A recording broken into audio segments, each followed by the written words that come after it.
Did you know that character creation might be the single most important thing that governs a lot of what you do in Baldur's Gate 3? For example, playing as an Acolyte will give you proficiency in religion, which will allow your character to recognize deities and understand holy rites.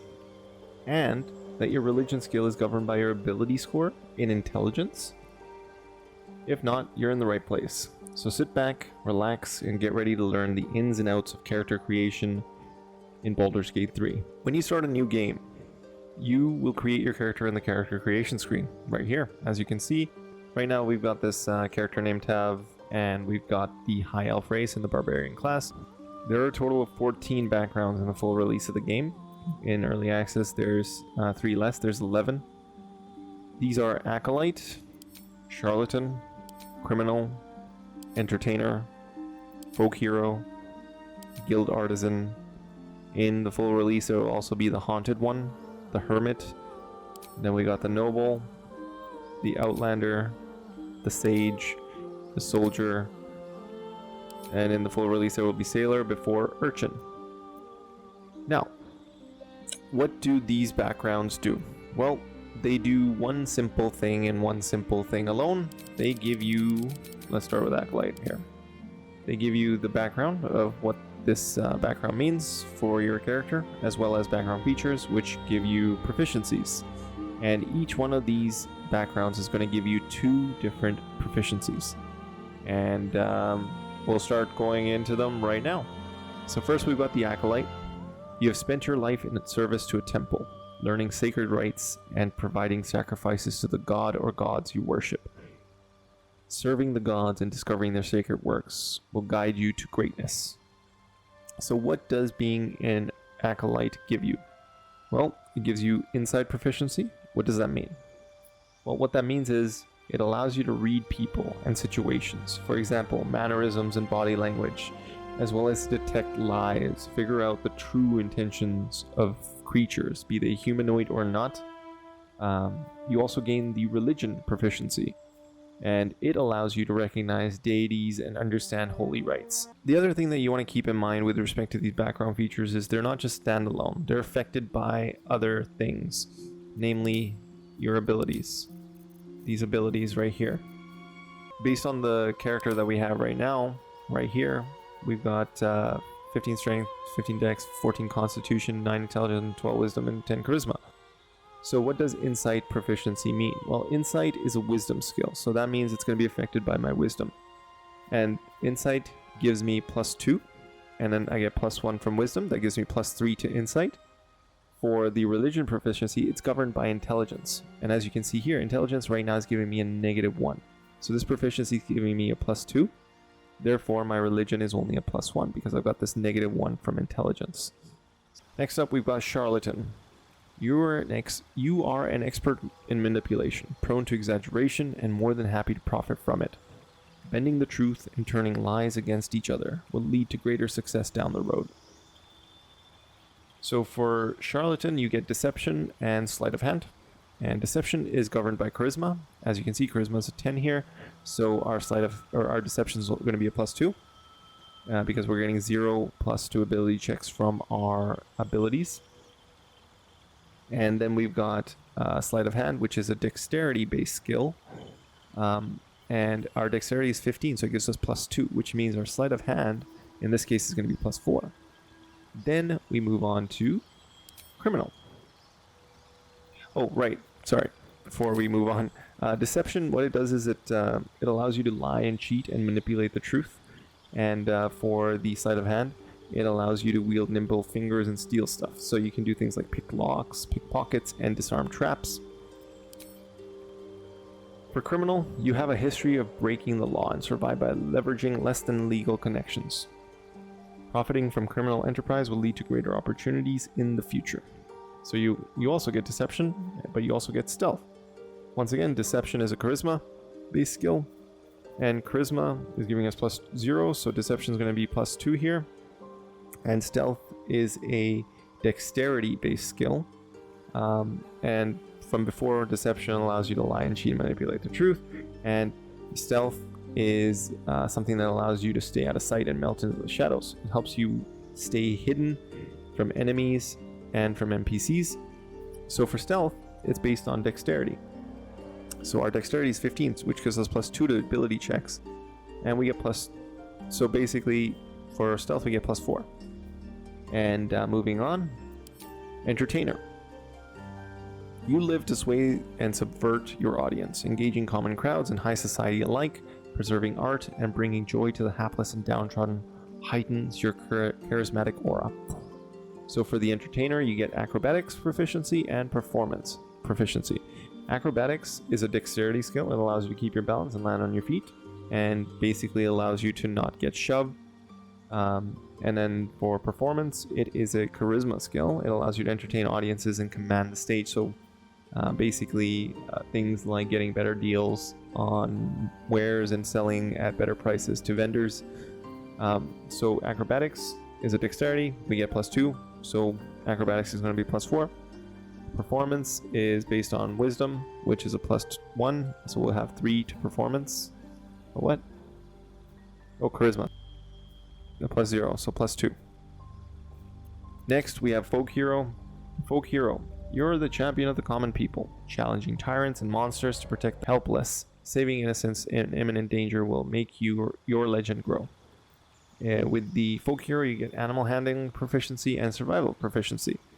What does that mean? So animal handling is a wisdom skill. Wisdom here is +1 to ability check, so you'll have +3 animal handling. And survival is also a wisdom skill, so +3 to survival as well. Animal handling allows you to influence animals, things like calming them down or figuring out their intentions, and you can also pet all the dogs using this. Then for survival, it allows you to stay alive in the wild. For example, you can guide your party through treacherous terrain, you can spot dangers like quicksand, etc., and it allows you to track prey, so follow tracks or hunt creatures in the wild. So that's the folk hero. Next up, we have guild artisan. The guild artisan. Your skill in a particular craft has earned you membership in a mercantile guild, offering privileges and protection while engaging in your art. Repairing and discovering rare crafts will bring new inspiration. You gain insight proficiency. Insight is a wisdom skill, so once again, +1. So insight is going to be +3. And what it does is it allows you to read people in situations. For example, you would be able to read people's mannerisms or body language, as well as detect lies, so figure out the true intentions of all creatures. You also gain proficiency in persuasion. Persuasion is a charisma-based skill. Here we're not getting anything added to it because our charisma is only 10, so it's going to be +2 to persuasion here.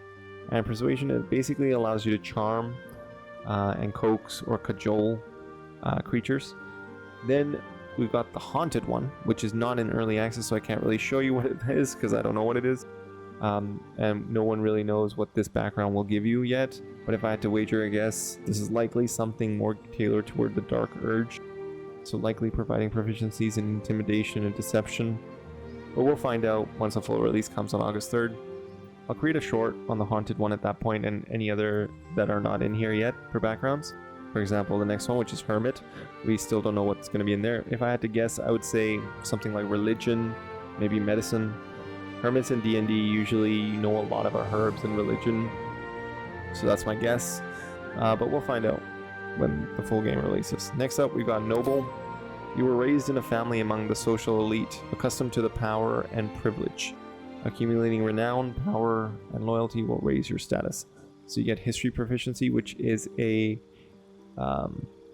intelligence skill. It allows you to remember the past of the world and its people. Our intelligence, in this case, is -1, so our history proficiency is going to be 1. You also gain persuasion proficiency, which is a charisma skill. Charisma is 10, so +0, which means +2 to persuasion in this case. And once again, it allows you to charm and coax or cajole enemies, or anyone, really. Next up, we have Outlander. You grew up in the wilds, learning to survive far from the comforts of civilization. Surviving unusual hazards of the wild will enhance your prowess and understanding. So you get athletics, can't be pushed. Or, sorry, you can do physical stunts. It's a strength-based skill. Here our strength is 15, so we get +2 to ability checks, which gives us athletics of +4. And survival proficiency.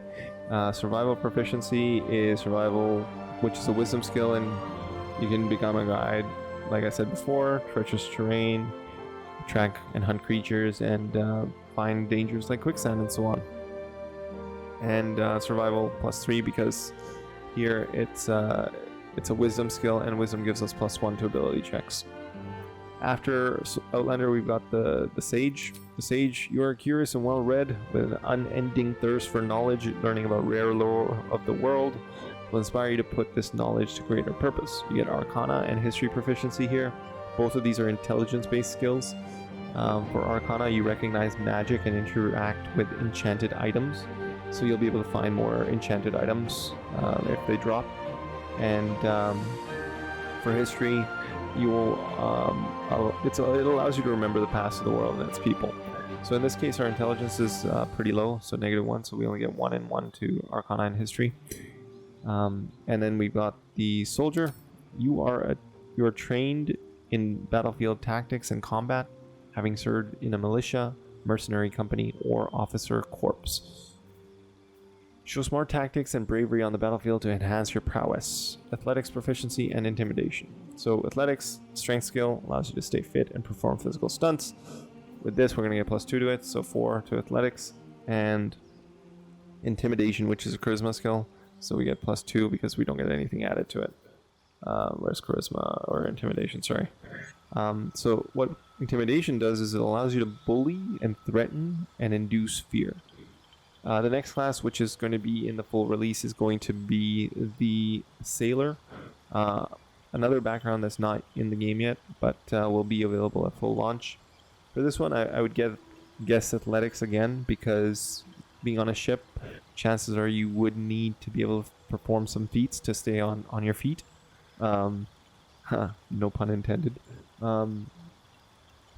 And maybe perception is my guess, because you would need to be able to, or you might be able, maybe perception, maybe insight is my guess.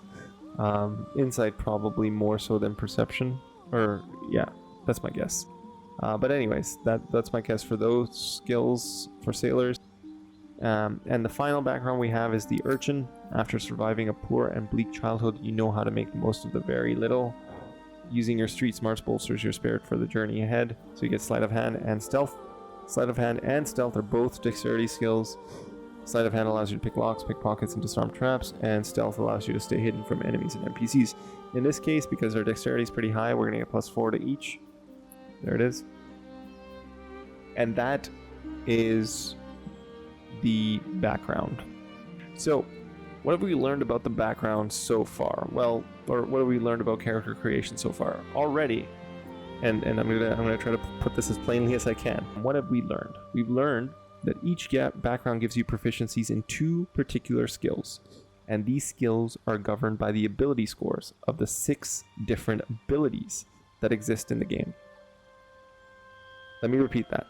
So far, we've talked about just backgrounds, and these backgrounds give you proficiencies in two particular skills, and these skills are governed by the ability scores of 6 abilities that exist in the game. And these ability scores can change, and you can change them any which way you like, but we'll get into that later. For now, this is the end of this video. I hope you guys liked it. I hope it was helpful. I hope it was educational. And don't forget to leave a comment if there's something that you noticed that's wrong, or if there's a correction, because I want to make sure this content is accurate and able to help as many people as possible who are new to the game. So thank you for watching, and I'll see you in the next one.